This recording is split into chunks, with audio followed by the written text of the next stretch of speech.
dal leen ak jàmm seen mbir mu doy waar moo xew foofee nga xam ne moo ca Sicap Mbao ginnaaw ba nga xamee ne lu toll ci fukk adolescent maanaam ay waxambaane lañ teg loxo ginnaaw bi nga xam ne daal nañ gis ni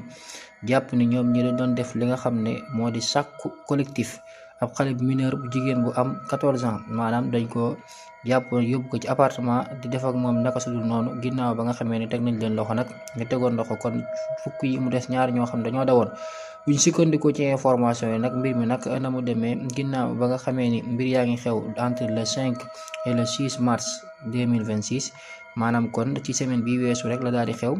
ginnaaw ba nga xamee ni papay xale bu jigéen bi nga xam ne moom daal dinay def li nga xam ne moo di ndogu ba noppi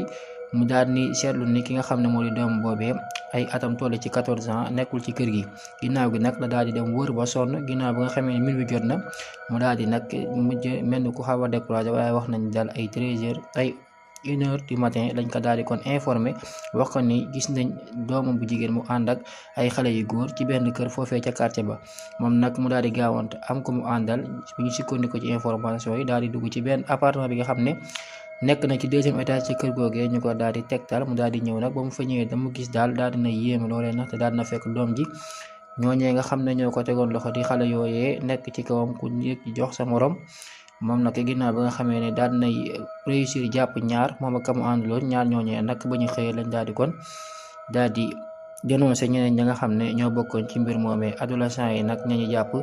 am na ci koo xam ne 17 ans la am élève la di nekk ci école de formation de football am na ci koo xam ne 16 ans la am formation électricité auto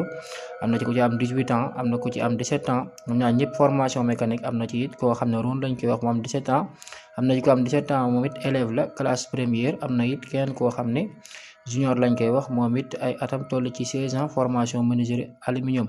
des na ci keneen koo xam ne am na 15 ans ak keneen koo xam ne am na 14 ans mu doon kon mbir moo xam ne mu doy waar la ginnaaw bi nga xamee nag daal nañ leen teg loxo daal di def li nga xam ne moo di examen médical ña nga xam ne la seen xam-xam daal di màcc ci mbir moomee ca centre de santé bu Xaadim Rasul ba nekk foofee ca Sicap Mbao ñoo daal di conclure wax ni kat ka nga xam ne moo di xale bi iménam daal dinay am li nga xam ne moo di déchirure bu ancienne waaye ne daal nañu gis ci ñi nga xam ne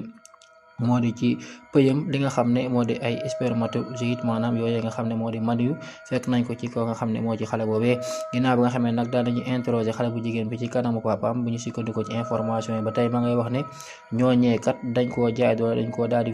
fipp daal di ko yóbbu